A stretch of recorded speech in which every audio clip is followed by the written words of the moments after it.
Hey guys, welcome to the Raspberry Pi Smarti Pi Touch Ultimate Mod Part 3. In this video here, I'm going to be stress testing the Raspberry Pi 3B with the heatsink I added onto this. Note, I've already been messing around with this thing for the last 4 days. I've already did a stress test on it, but I'm going to be doing another one anyways, that way you can see it for yourself. I'm not going to tell you what the temperature is.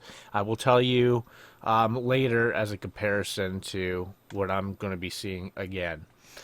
I could definitely tell you that the temperatures are a little bit higher on here than the Raspberry Pi 3B Plus I did a video on. Note, with that video, I had issues trying to connect to my 5G booster. Well, I found out looking at the app for the 5G booster, apparently it was random numbers. That was the reason why I couldn't connect to it. But I had this thing out in my shed and I tried to connect to it and it worked perfectly fine. So just follow up on that. If I actually was able to connect to it, I would have had internet out there easy.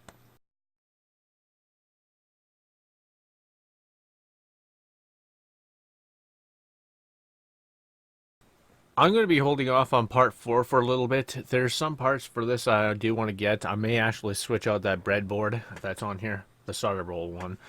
Or they call it the prototype. I don't even know what they call it, but anyways, I might be switching out the board. I'm going to have to get a couple of cords for it. I do want to get an GPIO extender just to kind of see if I can actually put that reference board on. And then there's a few other things I do want to get, so there's going to be some time in between me making that part and the waiting of what I get from AliExpress. Alright, so we have this one's a little bit better than the other Raspberry Pi because I actually have the sidebar here. It'll show me my clock, or my frequency clock, right? It'll show me my CPU, memory, even the swap memory. The temp that I got stress testing this for 10 minutes last time was up to 60. It didn't seem to go any higher than that. It seemed to be capping off about there. The frequency gigahertz wouldn't budge. It was about 1.20. So we'll see if anything changes from there. As you see, there's 600. That's 10 minutes. I'm going to grab my stopwatch.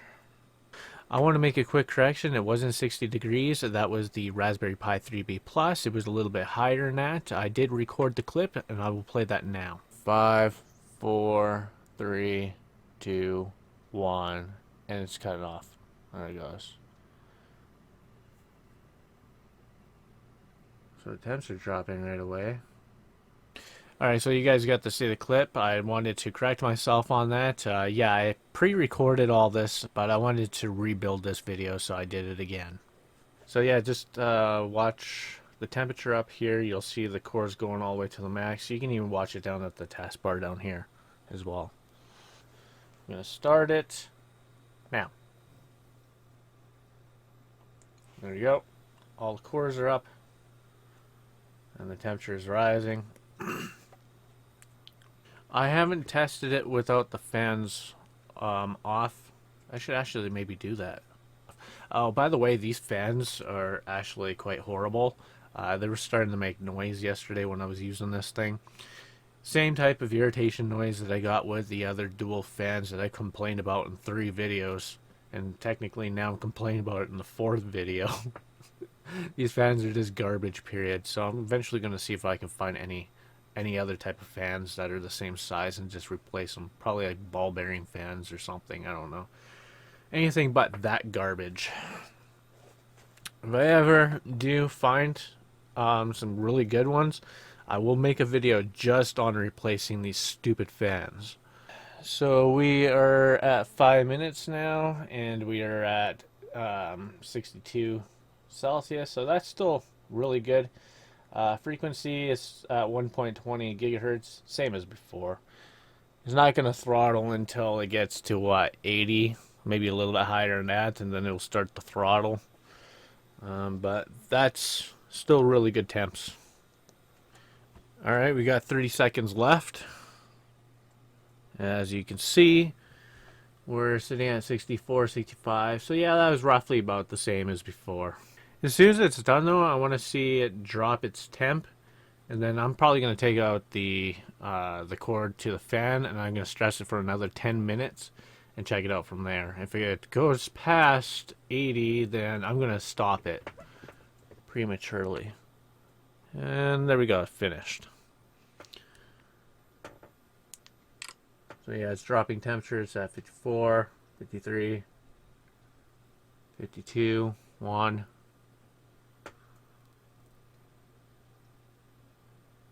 Yeah, it's going back to its original temperatures. Alright, so what I'm going to do now is I'm going to disconnect the fans.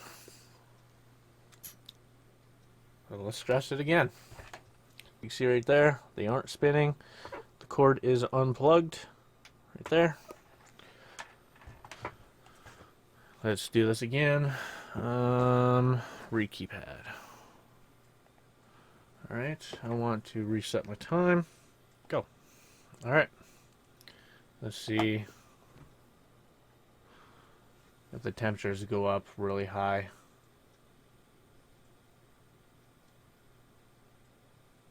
So I'm 2 minutes and 33 seconds into this. As you can see, the temperature is still rising. It's at 67 to 68, so the temp is still fine. But it's definitely rising a little bit higher than with the fans. But this could also be due to the fact that the aluminum alloy heatsink is actually starting to warm up now. That is quite a lot of aluminum there. It does take a little bit of time to get the whole thing to warm up. I do want to, actually, you know what? I don't want to touch it just yet because I don't want to drop the temperatures and screw up this this result. It's 7 minutes 14 seconds in. It is at 73 degrees Celsius and still climbing. Alright, we are almost at 10 minutes here. I've been noticing that the temperature is slowly, even more slowly going up. So it's starting to cap off, but it should be finished here in a couple of seconds. And done. Let's have a look here.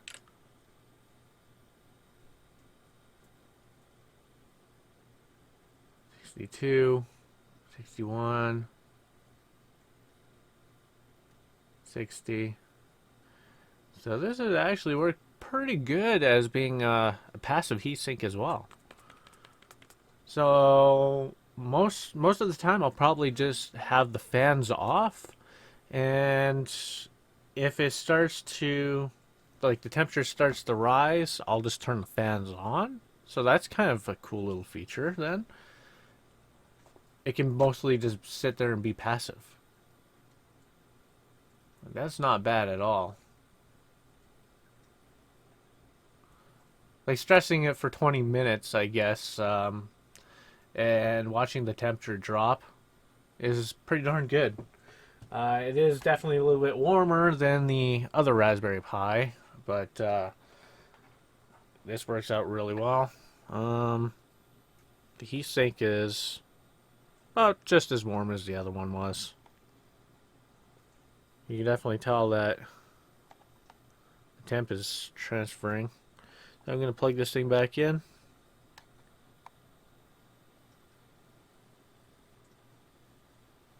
See if that actually helps a bit.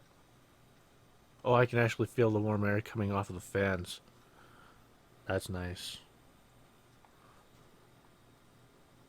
Should actually help it drop a little bit more. Alright, so there we go. The temperature stress test of that heatsink. The dual fan armor case. That's just the top end. That's not the bottom part with the RAM module chip, I guess. Just the top end there is actually pretty good, just as is. I do want to show you the Wi-Fi, I guess, since I did that with the Raspberry Pi 3B Plus. I am using my booster, finally. It's full bars. And then these ones here, this one's full bar, this one has lost one. Okay, now it showed up. So actually I'm getting better reception from here than I did with the 3B Plus. However, it's pretty much the same. So I'm going to take this thing outside, and I'm going to record with my camera just to show you that I can connect to the internet and show you the range of it before I connect to the booster, and then go from there. Alright, I thought I'd give you guys an update about what's going on here. The reason why the monitor is out is because the fact that I forgot to switch over to the little screen before I brought it into the house, so instead of bringing that back to the house, I decided to bring the monitor out, which gave me the idea I might as well bring the other Raspberry Pi to show you that I can connect to the internet as well. So I'm going to be doing two things at once. But I'm going to show you the internet on this thing first. I'm not even going to bother switching it over. That I do know that it works. I do have a little adapter though that's sitting off on the side here. I will show you that. This is called 3D Sound. It's just a cheap Chinese knockoff audio plugin. I got this thing a long time ago, way before the Raspberry Pi #1 came out. It just has microphone audio out, and it actually sounds a lot better than the auxiliary jack on the Raspberry Pi. So I'm going to be using that for my audio source. It even has its own menu on the Pi. Alright, there we go. Grab the read keypad here. Let's go to the desktop. Now we'll show you the Wi-Fi, and then connect to Google, and then YouTube. Let's open up the Wi-Fi, which I'm connected to my booster right now. It seems to be the only thing that's popping up right now on the bottom. Okay, now the rest is. There you go. Can you see it now? And a few other people's connections. The last test I did went to MSN with the other Raspberry Pi. So let's do it again on this one. Maybe I should actually switch my audio manager over, that way you can hear it through the speaker. There we go, browser's popping back up. The reason why I closed the browser and opened it back up is because of the fact if I left the browser open while switching audio, it wouldn't have switched. So you wouldn't have heard anything. And I said MSN, msn.com. Huffington Post is just as bloated. As you can see, I got internet out my shed. Let's go to Google. We definitely know Google's going to run. There's Google. And let's type in youtube.com. And let's actually search for one of my videos. Let's type in destructive. I really wish that YouTube would show my my results instead of separating destructive and burn. I find that really dumb. Makes it harder for people to find my channel. I actually kind of find that bull, because if you separate destructive and burn, you actually get Photoshop shit instead of my actual channel, which is really annoys me. So let's actually click on the Raspberry Pi 3B Plus aluminum alloy passive heatsink, since this is kind of going to be a follow-up to that as well, since I have my monitor out here. I'm excited. I have my Raspberry Pi 3B Plus. Just came in. Hell yeah. YouTube out in the shed. 3B, not the 3B Plus. Ooh yeah. Pukey green cardboard.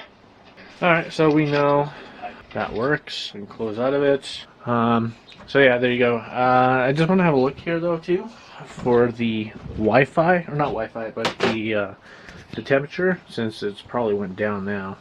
There we go. We are at 39 to about 40 degrees Celsius. It's a little bit more at idle on this Raspberry Pi than it is on the 3B Plus. So I'm going to do the follow-up on the 3B Plus with connected to the internet out here. So I'm going to turn this thing off and go to the 3B Plus. What I'm going to do, I'm not even going to bother with audio. Actually, you know what? I want to see if that thing works on this Pi. That'd be pretty cool if it does. There we go. There's the 3B Plus. Let's connect to the internet on the damn thing. I haven't really used this thing at all. So I'm connected to my range booster. For some reason it's not showing my other internet Wi-Fi connections out here. It's probably because it's so poor now, it's just not showing. But my range booster definitely does. So we are going to zoom out here. Open up the browser. msn.com. There we go.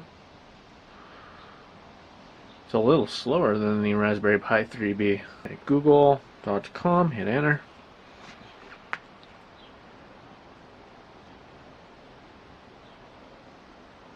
There's Google. See, I really wish I would have did this when I was out here when I was doing that video to begin with. It's a little more slower on here. Oh, I have one bar. No wonder why it's a little bit slower. Burn. See, I'm gonna put a space between destructive and burn. Watch this crap. It's Photoshop crap that pops up. Holy crap, they changed it? No way. Thank you, YouTube. It used to never show my channel. So it does block the Wi-Fi a bit. Keep that in mind. Alright, well, there you go. There's a follow-up with the Raspberry Pi 3B Plus with internet out in the shed.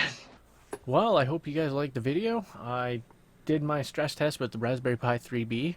I connected to the internet with it in the shed on my range booster, which says 5G. I have no idea, but I also did the follow-up on the 3B Plus in the shed, being able to connect to the internet on that, which is nice. I guess it is nice to have a range booster. I can actually be able to take things a little bit farther in my yard, which is really good. Temperatures are a little bit higher on this, as you guys were able to see.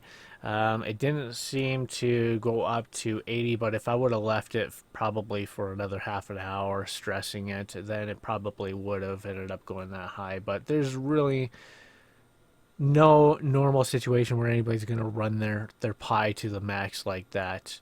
Just doing occasional things like playing RetroPie, connecting to a browser, surfing the web with, I don't know, whatever. It doesn't matter what you do on there, but you're not going to honestly be stressing the Pi out to the max unless you're probably going to be doing some like Bitcoin mining or something like that. I don't know.